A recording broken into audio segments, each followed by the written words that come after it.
پھر پیچیدہ لے کے چلا گیا ہوں. خیر اس کو چھوڑ دیجئے, پھنس کے نکاح تو سمجھ میں آ گیا ہے, بس چھوڑ دیجئے باریک مسائل. تو 3 صورتیں جدائی کی ہے: شوہر کا طلاق دینا, بیوی کا خلا لینا, اور قاضی کا نکاح فسخ کر دینا. اس کی بات عورت یا تو امید سے ہے یا امید سے نہیں. اب عورت امید سے ہے لیکن شوہر کے سامنے امید سے ہے اس بات کو چھپا رہی ہے. اللہ نے اسی کو منع کیا. پہلے امید کو چھپانے کی بات بول رہا ہوں. امید کو کیوں چھپائے گی؟ ذرا غور کیجئے. آج کے دور میں شوہر بیوی کے درمیان جو جدائیاں ہوتی ہیں ان میں سے جدائیوں کے اسباب میں سے ایک سبب لڑکی کا اور کہیں دل لگ جانا. یہی ہے نا, کہیں کام کرتی ہے اور کہیں دل لگ گیا ہے تو اب لڑکی اس لڑکا کے ساتھ رہنا نہیں چاہتی ہے. اب وہ شوہر سے کہا کہ مجھے طلاق دے دو, شوہر نے کہا میں طلاق نہیں دوں گا, تو اس نے کہا پھر خلا دے دو, تو خلا کی درخواست دی. شوہر نے انکار کر دیا, قاضی کے پاس جا کے جھوٹی دعویٰ کرے, کچھ بھی کر کے اس نے فسخ نکاح کرایا ہے. ٹھیک ہے نا. اب وہ جو فسخ نکاح کروائی ہے, کیوں کروائی ہے؟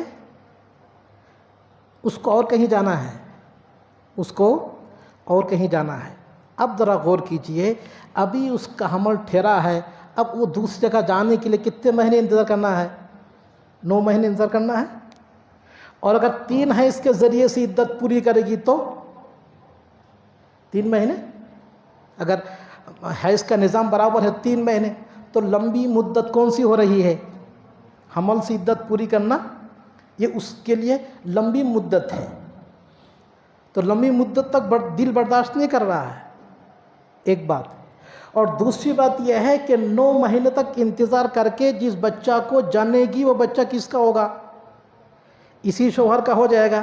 وہ چاہتی ہے کہ بچہ دوسرے شوہر کے ہاں جا کے پیدا ہو, خود کا بھی فائدہ ہو, دوسرے شوہر کا بھی فائدہ ہو. تو اسی لیے وہ کیا کرے گی؟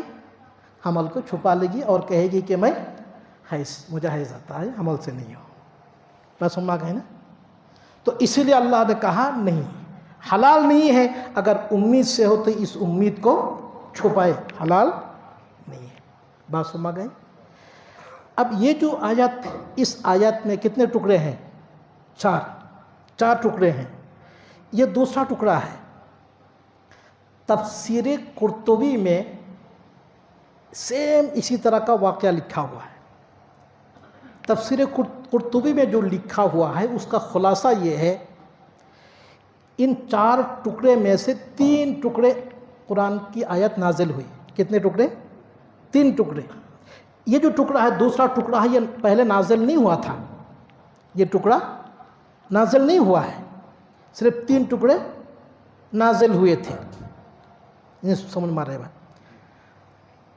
وَلَا يَحِلُّ لَهُنَّ أَن يَكْتُمْنَ مَا خَلَقَ اللَّهُ فِي أَرْحَامِهِنَّ, ما فی الارحام کو چھپا نہیں سکتی. یہ ٹکڑا نازل نہیں ہوا ہے. باقی عدت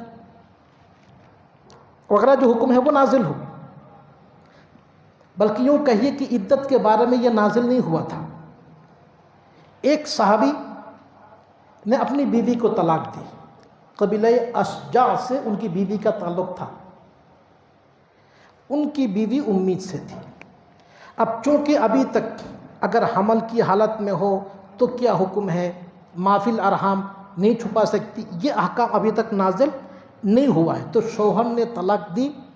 اب شوہر کو پریشانی شروع ہوئی کہ میری بیوی امید سے ہے, آگے چل کے ماں بننے والی ہے, بچہ پیدا ہونے والا ہے, اب تو وہ جا کے دوسری جگہ نکاح کر لے گی. جیسے ہی وہ نکاح کرے گی وہاں جب بچہ پیدا ہوگا تو یہ بچہ دوسرے شوہر کا ہوگا. تو وہ صحابی نبی کریم صلی اللہ علیہ وسلم کی خدمت میں حاضر ہوئی اور حاضر ہو کے شکایت کی, اللہ کے نبی علیہ السلام, میں نے میری بیوی کو طلاق دے دی. اب مجھے اپنی بیوی پر اطمینان نہیں ہے, میری بیوی پر مجھے اطمینان نہیں ہے. اب یہ دوسرا نکاح کر لے گی اور میرے بچے کا نسب دوسرے شوہر سے ثابت کر دے گی، اب میں کیا کروں؟ تو تفسیر قرطبی میں لکھا ہوا ہے جب اس صحابی نے شکایت کی تب جا کے یہ آیت نازل ہوئی۔ کیا آیت نازل ہوئی؟ عدت پوری کرنی ہے، ما فی الارحام کو چھپا نہیں سکتی ہے، چونکہ امید سے ہے تو وضع حمل اس کی عدت ہے۔ بچہ پیدا ہونے کے بعد اس بچہ کو اس کے باپ کے پاس چھوڑ کے پھر دوسرے شوہر کے سے وہ نکاح کر سکتی ہے۔ تو ما فی الارحام کو اگر امید سے ہو تو عورت چھپائے گی، ماضی میں چھپاتی تھی، کیوں؟ تاکہ بچے کا نسب دوسرے شوہر سے ثابت ہو جائے۔ تو چھپانے کی ایک حکمت سمجھ میں آ گئی نا؟ اس کے ذیل میں دوسری ایک حکمت بھی سمجھ میں آ گئی، وہ کیا ہے؟ لمبی مدت، عدت کی مدت حمل سے اگر ہو تو لمبی ہو جائے گی، حیض سے اگر ہو مختصر ہو جائے گی۔ تو مختصر عدت پوری کر کے دوسرا نکاح کرنا چاہتی ہے تو اس لیے اللہ نے کہا نہیں، اگر حمل سے ہے تو حمل ظاہر کرو، وضع حمل سے عدت تم کو پوری کرنی ہے۔ تو دو وجہ ہو گئی ہے۔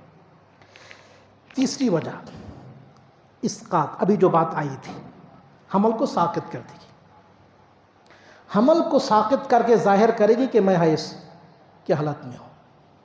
شوہر سے جب جدائی ہوئی اس وقت حمل کی حالت میں تھی، اب وہ حمل کو ساقط کر کے بول رہی ہے کہ حیض کی حالت پہ ہو، تو لہذا 3 حیض عدت پوری کر کے میں تمہارے گھر سے چلی جاؤں گی، آگے اس کی جو کچھ کرنا ہے، تو یہ بھی اس کے لیے حلال نہیں ہے۔ حیض کیوں چھپائے گی؟ حیض چھپانے کی حکمت کیا ہوگی؟ حیض چھپانے کی حکمت،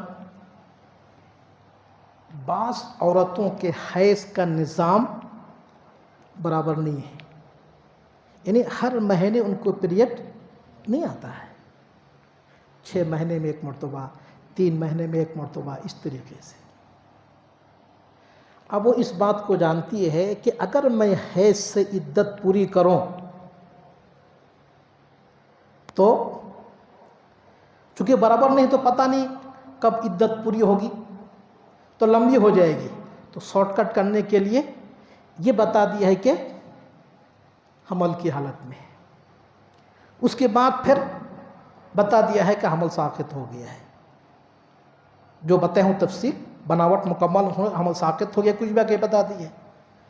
تو تھی حیض کی حالت میں، حیض والی، لیکن ظاہر کی ہے حمل والی۔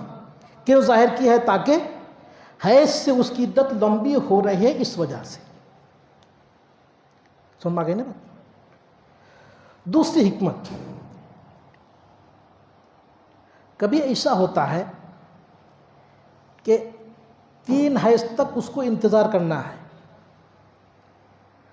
اب 3 حیض کے ذریعے سے وہ عدت پوری کر رہی تھی، اب 2 ہی حیض مکمل ہوئے، اتنے میں رشتہ آ گیا ہے اور وہ انتظار کرنے تیار نہیں ہے، تاکہ بولتی ہے 3 حیض آ گئے۔ بات نہیں سن میں، 3 حیض سے عدت پوری کرنی ہے، چونکہ حیض آ رہا ہے، لیکن وہ اس لیے انتظار نہیں کرنا چاہتی کہ رشتہ آ گیا ہے۔ جیسے رشتہ آ گیا ہے تب وہ انتظار کرنا نہیں چاہتی ہے۔ کبھی کبھی ایسا بھی ہوتا ہے کہ جو پیغام آیا ہے، جو لڑکے والے، وہ لوگ بھی انتظار کرنا نہیں چاہتے، تو 3 حیض کے بجائے 2 حیض کو بتا دے گی کہ 3 حیض آ گئے ہیں، حالانکہ عدت پوری ہوگی 3 حیض کے بعد۔ کتنی صورت ہوئی؟ 2۔ تیسری، حیض برابر آ رہا ہے، ہر مہینے میں حیض آ رہا ہے، پہلا مہینہ بھی آ گیا، دوسرا مہینہ بھی حیض آ گیا، تیسرا مہینہ بھی حیض آ گیا، اب عدت مکمل ہو گئی، شوہر سے نکاح ختم ہو گیا، اب دوسرے گھر میں شفٹ ہونا ہے، لیکن یہ بیٹھ کے سوچ رہے ہیں دوسرے گھر کا کرایہ کون ادا کرے گا؟ ماں باپ نہیں ہے، بابا سے ڈنڈا سے مارنے والی ہے، نہیں سننا رہا، تو اس لیے بول ابھی تک حیض آیا ہی نہیں، شوہر سے نفقہ وصول کرنے کے لیے اب جھوٹ بول رہی، تو اس طریقے سے حیض کو چھپاتی ہے۔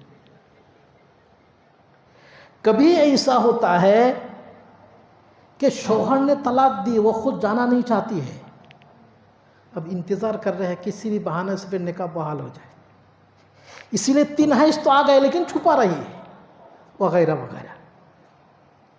اسی طریقے سے عورت حیض کو چھپا سکتی ہے، اسی لیے اللہ نے کہا اس طریقے سے نہ حیض کو چھپانا جائز ہے نہ حمل کو چھپانا جائز ہے، ایک کو بھی چھپانا عورت کے لیے جائز نہیں ہے۔ وَلَا يَحِلُّ لَهُنَّ أَن يَكْتُمْنَ، اور عورتوں کے لیے حلال نہیں ہے کہ وہ چھپائے مَا خَلَقَ اللَّهُ فِي أَرْحَامِهِنَّ، اللہ ان کے رحم میں جو کچھ پیدا کیے ہیں اگر وہ اللہ اور یوم آخرت پر ایمان رکھتی ہے۔ آیا سمجھ گئی نا؟ اب یہاں پر ایک چھوٹا سا سوال پیدا ہوتا ہے،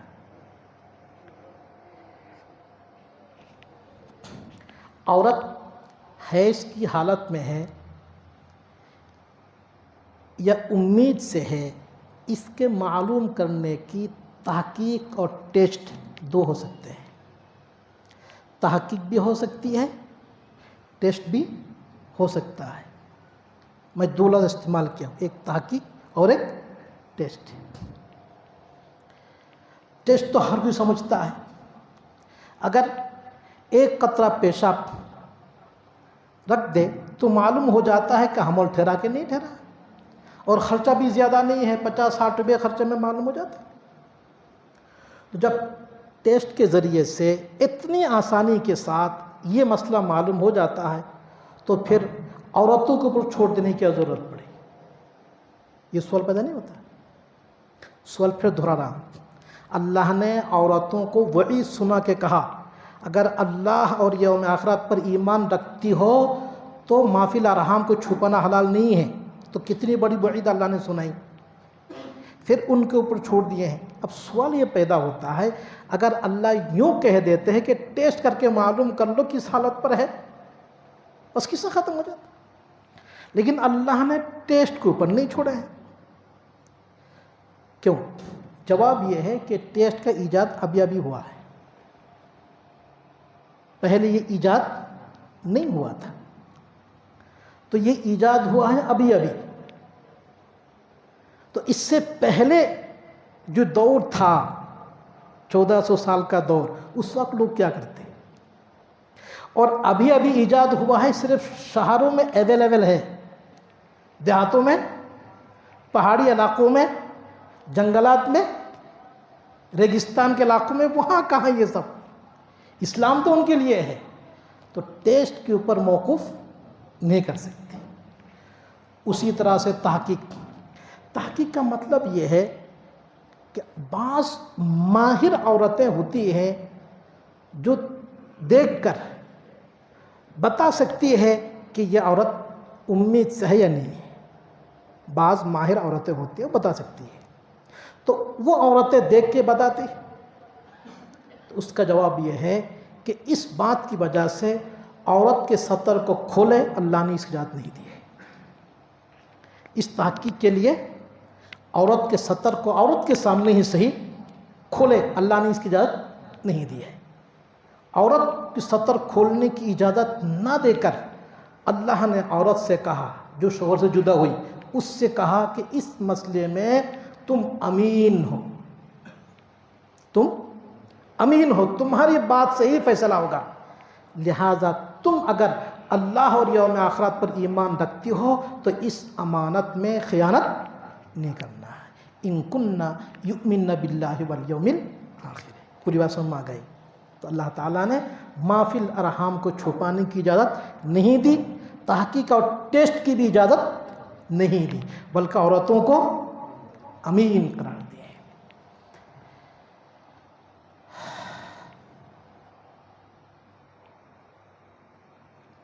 اس مسئلے میں عموماً غلطیاں ہم کرتے ہیں۔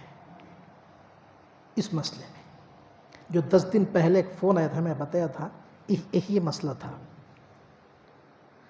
شوہر نے طلاق دے دی یا عورت نے خلا لیا، کچھ ہوا ہے، اب رشتہ آ گیا ہے، عورت امید سے ہے، ابھی تک 4 مہینے نہیں ہوئے، تو اب کیا مشہور ہے اگر 4 مہینہ نہ ہو تو حمل ساقط کرنا جائز ہے، 4 مہینے سے پہلے جائز ہے، 4 مہینے کے بعد ناجائز ہے۔ یہ مشہور ہے نا، ہر کوئی یہی مسئلہ فتویٰ دیتا ہے، یہ غلط ہے۔ یہاں اس سے پہلے بھی میں یہ بات بتایا ہوں، 4 مہینے سے پہلے بھی ناجائز، 4 مہینے کے بعد بھی ناجائز، دونوں ناجائز ہیں۔ ہاں، ناجائز ہونے میں تھوڑا سا فرق ہے۔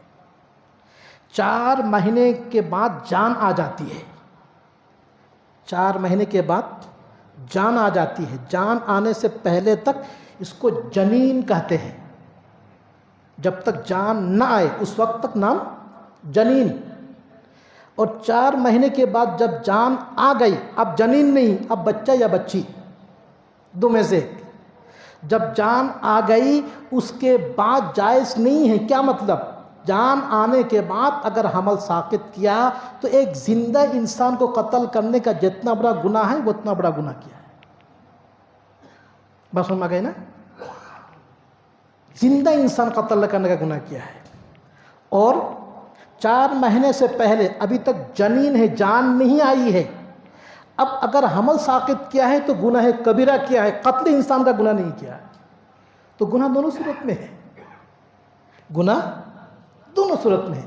پہلے 4 مہینے سے پہلے گناہ کبیرہ، 4 مہینے کے بعد قتل انسان کا گناہ ہے، تو گناہ دونوں صورت میں ہے۔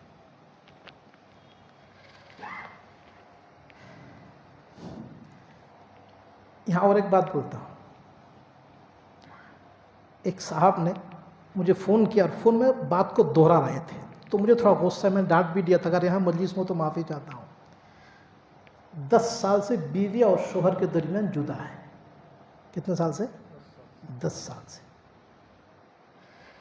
اب کوشش کر رہے تھے سب شوہر سے کسی بھی طرح سے طلاق دلا دے، شوہر نے طلاق نہیں دی، پھر خلا، شوہر خلا بھی نہیں دی، تو طلاق بھی نہیں، خلا بھی نہیں۔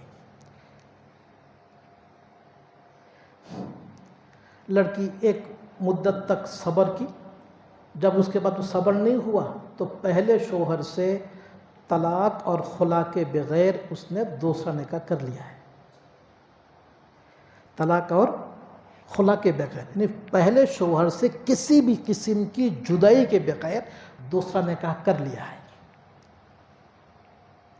جب دوسرا نکاح ہوا وہاں بچے بھی پیدا ہو گئے، دوسرے شوہر سے بچے بھی پیدا ہو گئے، تو مسلسل پہلے شوہر سے جدائی کے لیے خاندان کے لوگ کوشش کر رہے تھے، لیکن وہ ضد پر اڑے ہوئے تھے، تیار نہیں ہوئے۔ جب بچے ہو گئے ہیں تو اب وہ تیار ہوا، ٹھیک ہے میں خلا دے دوں گا، تو اب وہ خلا پر آمادہ ہوا ہے۔ جب خلا پر آمادہ ہوا تو اب جس نے مجھے فون کیا مجھے پوچھ رہے تھے، اب جب پہلے شوہر سے خلا ہوگا تو خلا ہونے کے بعد دوسرے شوہر سے نکاح ہوگا تو اس درمیان عورت کو عدت پوری کرنی ہے کہ نہیں؟ جواب یہ ہے کہ عدت پوری کرنی ہے۔ پہلے شوہر سے جدائی کی بنیاد پر عدت پوری کرنی ہے۔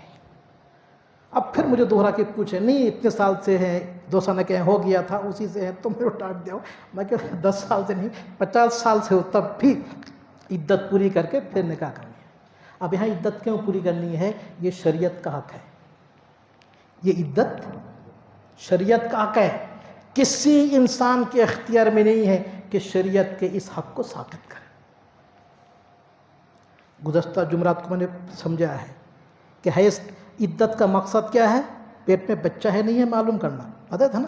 پھر میں نے سوال کیا، اگر یہی بات ہوتی تو پھر جس عورت کو حیض نہیں آتا ہے اس کو پھر عدت کی کیا ضرورت ہے؟ جس کو حیض ہے اس کا حمل سے نہیں ہو سکتا ہے نا؟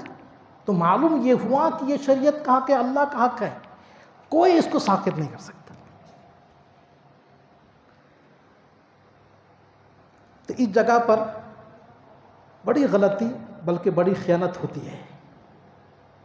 ایسے موقع پر خاندان والوں کو، بڑے جو ہوتے ہیں ان کو مضبوط رہنا چاہیے۔ اگر اس میں خاندان والوں کی طرف سے کوتاہی ہوئی تو جیسا کہ لڑکا لڑکی ذمہ دار ہیں، گناہ گار ہیں، خاندان کے جو لوگ کھڑے ہو کے یہ خلاف شرع کام کو انجام دیں گے وہ بھی برابر کے گناہ میں شریک ہوں گے۔ اچھا، اس میں کسی کو سوال ہے؟ آگے بڑھوں۔ تیسرا مسئلہ اللہ فرماتے ہیں جب تک عورت عدت میں ہے وَبُعُولَتُهُنَّ أَحَقُّ بِرَدِّهِنَّ، ان عورتوں کے شوہر زیادہ حقدار ہیں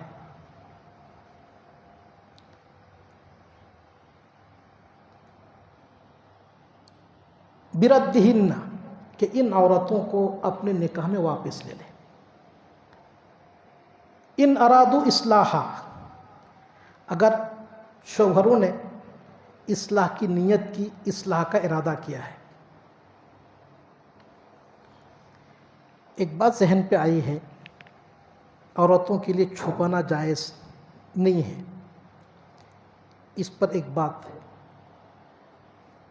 ذہن پہ آئی ہے. اس کی وضاحت کرنے کے بعد پھر بولتا ہوں، دونوں کو ایک ساتھ بتاتا ہوں. جب تک عورت عدت میں ہوگی، چاہے عدت حیض سے ہو چاہے عدت حمل سے ہو، اس درمیان شوہر کے لیے جائز ہے کہ نکاح کو بحال کر لے. نکاح کو بحال کرے. نکاح بحال کرنے کا نام رجعت ہے. نکاح بحال کرنے کا نام رجوع ہے. نکاح بحال کرنے کا نام رجوع ہے. تو شوہر نے ایک طلاق رجعی دی، شوہر نے 2 طلاق رجعی دی. ان دونوں صورتوں میں جب تک عورت عدت میں ہے، شوہر کے لیے جائز ہے کہ رجوع کر لے. رجوع کا مطلب بیوی کو نکاح میں واپس لے لے. کب؟ ایک طلاق رجعی یا 2 طلاق رجعی تو رجوع کر سکتے ہیں. اگر 3 طلاق دے دیے ہیں رجوع نہیں کر سکتے. عورت نے خلا لیا ہے تو رجوع نہیں کر سکتے. قاضی نے فسخ نکاح کیا ہے تو رجوع نہیں کر سکتے. رجوع کرنے کے لیے صرف 2 ہی صورت، شوہر نے طلاق رجعی دی 1 یا 2. تو 1 طلاق رجعی کی صورت میں بھی شوہر رجوع کر سکتے ہیں. 2 طلاق رجعی کی صورت میں بھی شوہر رجوع کر سکتے ہیں. کب تک؟ جب تک عورت عدت میں ہو، چاہے حیض سے ہو چاہے حمل سے ہو. تو بچہ پیدا ہونے سے پہلے تک رجوع کر سکتے ہیں اگر حمل سے ہے، اور اگر حیض کی عدت پوری کر رہی ہے تو 30 حیض گزرنے سے پہلے رجوع کر سکتی ہے. رجوع کیا ہے؟ رجوع کا مطلب یہ ہے کہ شوہر 2 گواہوں کے سامنے یہ کہے کہ میں نے میری بیوی کو 1 طلاق رجعی دی تھی یا 2 طلاق رجعی دی تھی، اب میں میری بیوی کو نکاح میں رجوع کر لیتا ہوں. اس کے سامنے کہے، 2 گواہوں کے سامنے کہے. یہ جو شوہر کہے گا رجوع، اس رجوع کے لیے عورت کا راضی ہونا ضروری نہیں. عورت راضی ہو یا نہ ہو، حتیٰ کہ عورت کو اطلاع دینا بھی ضروری نہیں ہے. عورت کو راضی کرنا بھی ضروری نہیں ہے، عورت کو اطلاع دینا بھی ضروری نہیں ہے. شوہر نے اپنے 2 دوستوں کے سامنے کہا کہ تم گواہ رہنا، میں میری بیوی کو رجوع کر لیا ہوں. 2 گواہ بنا کے کہا. جیسے ہی عدت ختم ہو گئی تو بیوی نے کہا میری عدت ختم ہو گئی، میں گھر جا رہی ہوں. تو شوہر نے کہا میں 2 مہینہ پہلے تم کو رجوع کر لیا تھا. اب عورت انکار کر رہی ہے تو شوہر نے 2 گواہ پیش کر دی، ان کے سامنے میں نے رجوع کیا ہے، تو رجوع معتبر ہوگا. بات سمجھ گئے نا؟ اب یہ جو بات میں نے کہی 2 گواہوں کے سامنے رجوع کرے، گواہوں کے سامنے ہونا ضروری نہیں ہے. گواہوں کے سامنے رجوع کیے بغیر بھی اگر رجوع کر لے تب بھی رجوع ہو جائے گا. لیکن میں گواہوں کے سامنے کی قید کے ساتھ اس لیے بولا ہوں کہ اگر عورت انکار کر دے کہ رجوع نہیں کیا ہے، میری عدت اس سے پہلے گزر گئی تھی، اور شوہر کہے نہ میں رجوع کر لیا ہوں، تو اس وقت شوہر کو گواہوں سے ثابت کرنا پڑے گا. گواہوں سے ثابت کرنا ہوگا. اس لیے گواہوں کے سامنے رجوع کرے، ورنہ گواہوں کی ضرورت نہیں ہے. گواہ کیوں بنائے گا؟ قاضی کے سامنے کبھی اگر ثابت کرنے کی ضرورت ہو تو ثابت کرنے کے لیے گواہ بنائے گا، ورنہ رجوع کے لیے گواہ کی بھی ضرورت نہیں ہے اور عورت کے راضی ہونے کی بھی ضرورت نہیں ہے. وَبُعُولَتُهُنَّ أَحَقُّ بِرَدِّهِنَّ، اور عورتوں کے شوہر زیادہ حقدار ہیں بِرَدِّهِنَّ، عورتوں کو واپس لینے میں. کب تک؟ فی ذالک، اسی مدت میں. کون سی مدت؟ عدت کی عدت ختم ہونے سے پہلے. ذرا غور کیجئے اللہ کیا فرماتے ہیں، عورتوں کے شوہر زیادہ حقدار ہیں کہ عورتوں کو واپس نکاح میں لے لیں. اب ذرا سوچئے زیادہ حقدار کہاں کہا جاتا ہے؟ جہاں اور کوئی حقدار ہو. اگر اور کوئی حقدار ہو تو وہاں کہا جاتا ہے کہ زیادہ حقدار ہے. تو اس سے تو معلوم ہوتا ہے کہ عورت بھی حقدار ہے، شوہر بھی حقدار ہے، البتہ شوہر کا حق زیادہ ہے. یہ سمجھ میں آتا ہے. حالانکہ یہ مراد کسی کے یہاں نہیں ہے، 4 ائمہ میں سے کسی کے یہاں نہیں ہے. سب کے یہاں یہی مفہوم ہے کہ شوہر ہی رجوع کر سکتا ہے، چاہے عورت راضی ہو یا عورت راضی نہ ہو. تو اسی لیے تفسیر قرطبی اس طریقے سے تفسیر کی کتابوں میں احق کا ترجمہ کیے ہیں، مناسب ہے. کیا ہے؟ اب ترجمہ غور کیجئے. اور مردوں کے لیے مناسب ہے کہ اس مدت کے ایام میں اپنی بیویوں کو نکاح میں رجوع کر لے. غور کیجئے، مردوں کے لیے، شوہروں کے لیے مناسب ہے کہ عدت کے ایام میں اپنی بیوی کو نکاح میں رجوع کر لے. احق کا ترجمہ مناسب ہے. میں ترجمہ کر رہا ہوں بار بار ایک بات آپ کے دماغ کو بٹھانے کے لیے. اللہ کیا فرماتے ہیں؟ مردوں کے لیے، شوہروں کے لیے مناسب ہے کہ وہ عدت کے ایام میں اپنی بیویوں کو نکاح میں رجوع کر لے. مناسب ہے کیا جو لفظ ہے یہ کہاں استعمال کرتے ہیں؟ اگر کہیں سفارش کرنی ہو، اگر کہیں سفارش کرنی ہو وہاں پر یہ لفظ ہم لوگ استعمال کرتے ہیں. مناسب ہے آپ کے لیے کہ آپ اپنی بیوی کو نکاح میں رجوع کر لیں. ہم یہی استعمال کرتے ہیں نا. تو علماء نے لکھا ہے کہ گویا کہ اللہ شوہروں سے سفارش کر رہے ہیں کہ تم اپنی بیویوں کو نکاح میں رجوع کر لو. تو اس سے پہلے میں نے ایک بات کہی تھی کہ جگہ جگہ اللہ نے عورتوں کے حق میں سفارش کی ہے. یہاں پر بھی وہی مفہوم ہے. اللہ شوہروں سے سفارش کر رہے ہیں کہ مجھے یہ بات پسند ہے کہ تم رجوع کر لو، لہذا تمہارے حق میں رجوع کرنا مناسب ہے. بالکل اس کے اپوزٹ طلاق اللہ کو ناپسند ہے. طلاق اللہ کو ناپسند ہے. تو تم نے بیوی کو طلاق دے کر میرا ناپسندیدہ کام کیا ہے، اب میرا پسندیدہ کام کر کے اس کی تدارک کر لو، بیوی کو رجوع کر لو. کتنی پیاری سفارش. پھر بول رہا ہوں طلاق اللہ کو ناپسند ہے. حدیث کے الفاظ ہے ان ابغض الحلال الی اللہ الطلاق. اللہ تعالیٰ نے جو چیزیں زمین کے اوپر حلال رکھی پھر بھی اللہ کو ناپسند ہے، ان میں سے ایک طلاق ہے. تو اللہ نے طلاق کو ناپسندیدہ کہا، اس کے بالمقابل احق کو کہا. تو وہاں ابغض ناپسندیدہ کہا اور رجوع میں احق کو پسندیدہ کہا. تو مفہوم کیا ہوا؟ اب آیات کا مفہوم یہ نکلا کہ تم نے اپنی بیوی کو طلاق دے کر میرا ناپسندیدہ کام کیے ہو، اب میرا پسندیدہ عمل یہ ہے کہ تم رجوع کر لو، بیوی کو نکاح میں بحال کر لو، لہٰذا اب تمہارے حق میں مناسب یہی ہے کہ رجوع کر لو. تو یہ اللہ کی طرف سے سفارش ہو گئی. اب اللہ نے ایک قید لگا دی ہے، ان ارادو اصلاحا. شوہر اس وقت رجوع کرے، نکاح کو بحال کرے اگر شوہر نے ارادہ کیا ہے اصلاح کا. شوہر نے اصلاح کا ارادہ کیا ہے. اصلاح یہ اردو زبان میں بھی استعمال ہوتا ہے، ٹھیک ہے نا. یہاں پر بھی اردو زبان میں جس معنی میں استعمال ہوتا ہے یہاں وہی معنی مراد ہے. اردو زبان میں کیا معنی مراد ہے؟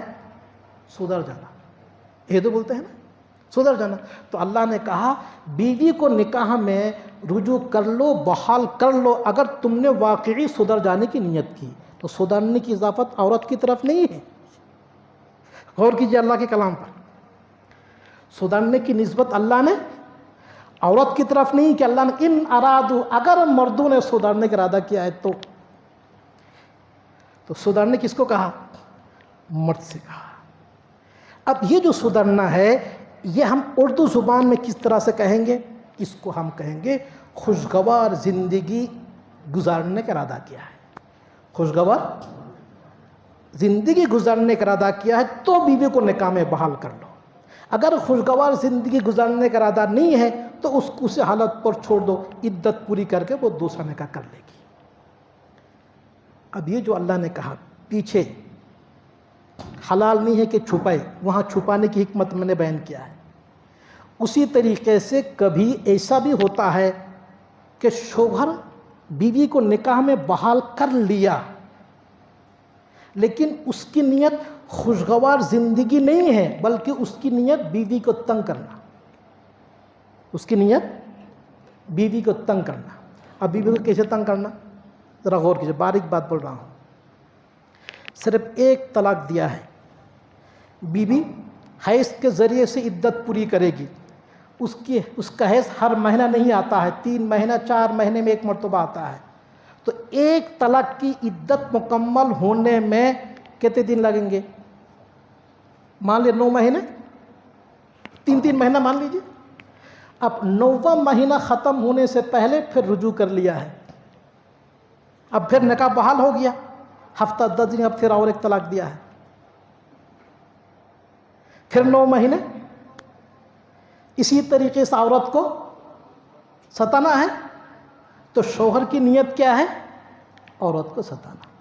اگر ستانے کی نیت ہو تو پھر رجوع مت کرو. رجوع کب کرنا ہے؟ اگر تم نے سدھرنے کی نیت کی، خوشگوار زندگی گزارنے کی نیت کی. ایک صورت. دوسری صورت طلاق دیے. شوہر اس بات کو جانتا ہے کہ میری بیوی ہوشیار نہیں ہے، بھولی والی ہے.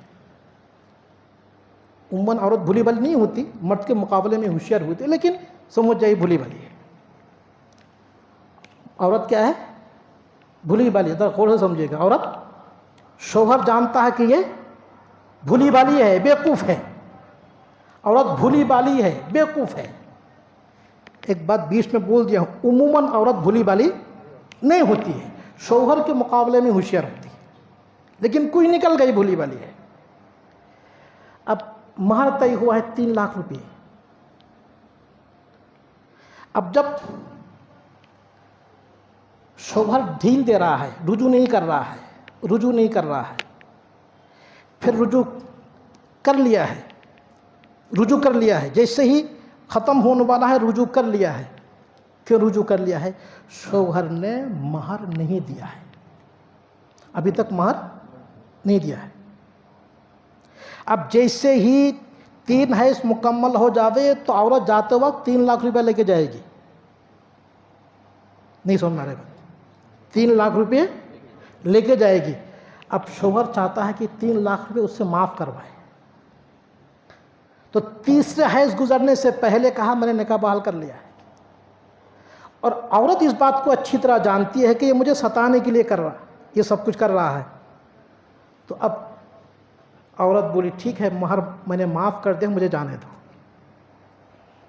سما گیا نا؟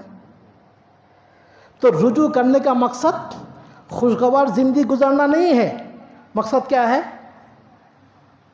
عورت کو مہر معاف کروانا ہے. تیسری صورت، بیوی گھر سے ماں باپ کے جب نکاح ہوا تھا میکے سے آتے وقت 10 لاکھ کے زیور لے کر آئی ہے، شوہر نے کاروبار میں پورا لگا دیا ہے، اب کھٹپٹ شروع ہوا، اب طلاق دیا ہے. اب عورت جائے گی تو 10 لاکھ کے زیور لے کے جائے گی، اب یہ دینے تیار نہیں ہے. تو اب اس طریقے سے عورت کو طلاق دیتا ہے، پھر رجوع کرتا ہے، اخیر میں رجوع کرتا ہے. کیوں؟ تاکہ تنگ کر کے وہ زیور کے پیسے کو معاف کروائے. سمجھ گیا نا؟ تو اللہ نے کہا رجوع کر لینے کی سفارش میں کر رہا ہوں، مناسب ہے رجوع کر لو، لیکن شرط کیا ہے؟ اس طرح کی دل کے اندر کھوٹ نہیں ہونی چاہیے. اس طرح کی دل میں کھوٹ نہیں ہونی چاہیے. عورت کو تنگ کرنے کا ارادہ نہیں ہونا چاہیے، عورت کو پریشان کرنے کی نیت نہیں ہونی چاہیے، اس سے مال ہڑپنے کا ارادہ نہیں ہونا چاہیے، مہر معاف کروانے کا ارادہ نہیں ہونا چاہیے. خوشگوار زندگی گزارنے کا اگر ارادہ ہے تو نکاح کو بحال کر لو. بات سمجھ میں آ گئی؟ اب ایک سوال یہ پیدا ہوتا ہے کہ کسی نے نکاح بحال کر لیا مگر نیت اچھی نہیں تھی تو نکاح بحال ہو جائے گا؟ سمجھ نہیں آیا ہے؟ اللہ نے کیا کہا؟ رجوع کر کے نکاح بحال کر لو اگر خوشگوار زندگی گزارنے کا ارادہ ہے تو۔ اب کسی نے نکاح بحال کر لیا مگر خوشگوار زندگی گزارنے کا ارادہ نہیں ہے تو کیا نکاح بحال ہو جائے گا؟ جواب یہ ہے کہ نکاح بحال ہو جائے گا، نکاح بحال ہو جائے گا۔ اس کی مثال، حالت حیض میں بیوی کو طلاق دینا منع ہے۔ حالت حیض میں بیوی کو طلاق دینا منع ہے۔ اگر کسی نے بیوی کو حالت حیض میں طلاق دی تو اس نے گناہ کبیرہ کیا ہے، صغیرہ نہیں، گناہ کبیرہ کیا ہے حالت حیض میں بیوی کو طلاق دیا تو۔ اب سوال یہ ہے طلاق دینے کے بعد طلاق واقع ہوئی؟ جواب یہ ہے کہ حالت حیض کی طلاق واقع ہو گئی، اگرچہ گناہ ہوا ہے مگر طلاق واقع ہو گئی۔ اسی طریقے سے کسی نے ایک طلاق یا دو طلاق رجعی دینے کے بعد 3 حیض گزرنے سے پہلے برے ارادے سے نکاح بحال کر لیا تو نکاح بحال ہو جائے گا مگر برے ارادے کا گناہ ہوگا۔ اس کے دل میں جو برا ارادہ ہے جو بھی ہو وہ اس برے ارادے کا گناہ ہوگا مگر رجعت ثابت ہو جائے گی، نکاح بحال ہو جائے گا۔ اور جو دل میں جو بات اس نے چھپا کے رکھا ہے اس کی وجہ سے وہ گناہ گار ہوگا۔ کتنی باتیں ہوئی؟ 3 باتیں ہوئی۔ تیسری بات، وَبُعُولَتُهُنَّ أَحَقُّ بِرَدِّهِنَّ، اور شوہر کے لیے مناسب ہے کہ وہ نکاح کو بحال کر لے، ان ارادو اصلاحا، اگر خوشگوار زندگی گزارنے کا اس کو ارادہ ہو۔ یہاں پر ایک بات میں نے کہی کہ یہ جو شوہر نکاح کو بحال کرے گا، رجوع کرے گا، اس میں عورت راضی ہو یا نہ ہو اس کا کوئی اعتبار نہیں ہے۔ تو یہاں پر بھی ہمیں ایک سوال ہونا چاہیے کہ جب نکاح ہو رہا تھا تو عورت اگر راضی نہ ہو تو نکاح ہوتا ہے؟ نہیں ہوتا ہے۔ تو طلاق دینے کے بعد رجوع کرنے میں پھر عورت کو راضی ہو یا نہ ہو کوئی اعتبار نہیں، کیوں؟ سمجھ میں آیا؟ پھر بول رہا ہوں، جس وقت نکاح ہو رہا تھا اس وقت اگر عورت راضی نہ ہو تو نکاح نہیں ہوتا ہے۔ تو شوہر طلاق رجعی دینے کے بعد، 1 یا 2 طلاق رجعی دینے کے بعد دوبارہ شوہر رجوع کرنے میں عورت کا راضی ہونا ضروری نہیں ہے۔ عورت راضی نہ ہو تب بھی شوہر نکاح کو بحال کر سکتا ہے، رجوع کر سکتا ہے۔ تو یہاں عورت کی رضا ضروری کیوں نہیں؟ جواب 2 ہے۔ پہلا، یہ اللہ ہی بہتر جانے، یہ اللہ کا حکم ہے، آپ نے خود دیکھا اللہ کا حکم ہے، نہ سمجھا۔ دوسرا جواب یہ ہے، آگے جو چوتھی بات ہے اس آیت کا، جو چوتھا جز ہے اس کا آخری ٹکڑا کیا ہے؟ وَلِلرِّجَالِ عَلَيْهِنَّ دَرَجَةٌ، مردوں کا عورتوں کے اوپر ایک درجہ ہے، ایک گنا فوقیت مردوں کو حاصل ہے۔ مردوں کو، مرد عورت برابر ہے لیکن ایک درجہ مرد کی فوقیت ہے۔ اس سے پہلے بات آئی تھی، سب سنما گئے نا؟ عورت ایک درجہ مرد کا بڑھ کر ہے، عورت سے مرد کا ایک درجہ بڑھ کر ہے۔ تو یہ جو درجہ بڑھ کر ہے کیوں؟ تفصیل گفتگو آگے ہم کریں گے انشاءاللہ۔ مختصراً بولتا ہوں، سورہ نساء،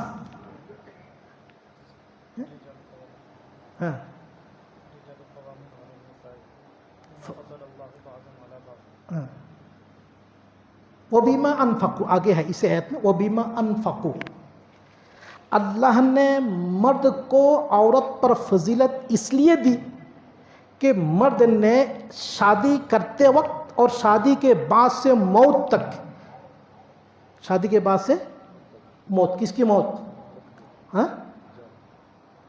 مرد کی موت یا عورت کی موت تک مرد نے خرچہ کیا، مرد نے خرچہ کیا۔ بما انفقوا، یہ قرآن کا لفظ، آگے تفصیل آئے گی۔ ایک بات صرف بول کے میں وضاحت کرنے کی کوشش کرتا ہوں جب نکاح طے ہوا، نکاح طے ہوا، نکاح طے ہونے کے بعد ایجاب و قبول ہوگا، اس کے بعد رخصتی ہوگی، تو ایجاب و قبول کے وقت ایک خرچہ آتا ہے.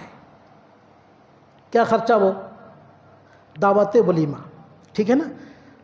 اس کے بعد ایک رخصتی کا خرچہ ہوتا ہے. وہ کیا ہے؟ لڑکی کپڑے زیورات پہن کے شوہر کے گھر آئے گی، ٹھیک ہے نا. تو دو خرچے ہوئے. یہ جو دو خرچے ہیں، کھانا کا خرچہ، لڑکی کے کپڑے کا خرچہ یا زیورات کا خرچہ، یہاں سے شروع کر کے اگر بیوی کا انتقال شوہر کی حیات میں ہوئی تو کفن تک شوہر کی ذمہ ہے. نہیں سمجھ میں آتی؟ پھر بول رہا ہوں، شادی کے وقت کا جو خرچہ ہے وہ کتنے ہیں؟ دو. ایک دعوت ولیمہ اور ایک زیور کپڑے. یہاں سے شروع کر کے کہاں تک؟ کفن اور قبر کھودنے کے پیسے تک، یہ پورے شوہر کے ذمہ. اب اس لڑکی کو حاصل کرنے میں پورا خرچہ شوہر نے کیا ہے. اب طلاق کی وجہ سے جو جا رہی ہے، کس کی محنت ضائع ہو رہی ہے؟ ابھی تو سمجھ میں آئے. شوہر کی محنت ضائع ہو رہی ہے. تو اس لیے شوہر چاہے تو رکھے، شوہر چاہے اپنی محنت کو ضائع کرے، یہ شوہر کی مرضی ہے، عورت کی مرضی کی ضرورت نہیں. ٹھیک ہے نا. اب یہ بات کون سمجھے گا؟ جس نے اپنے پیسے سے نکاح کیا ہے. جس نے شوہر والوں کے پیسے سے نکاح کیا، اس کو کیا سمجھ آئے گا؟ یہ تو وہی سمجھے گا جس نے اپنے پیسے سے، اپنی کما کے بیوی کو مہر دیا، دعوت ولیمہ کیا، زیور خریدا، وہ یہ بات سمجھے گا. اور جو جہیز میں لیا ہے، شرط لگا کے لیا ہے، وہ آرام کو کیا سمجھے گا؟ ناراض نہیں ہونا، بہت دکھ سے لفظ بولا، اس کو تو کچھ بھی سمجھ نہیں. تو گویا کہ یہ اللہ نے جو کہا کہ شوہر ہی رجوع کر سکتا ہے، عورت کی رضامندی ضروری نہیں ہے. یہ کس اعتبار سے ہے؟ اسلامی تعلیم کے اعتبار سے ہے. اور اسلامی تعلیم میں نکاح میں، رخصتی میں اور عورت کی تدفین تک اس کی کوئی مالی ذمہ داری نہیں ہے، سب شوہر میں. وقت بالکل ختم ہو گیا ہے. اگلے جمعرات کو ایک بار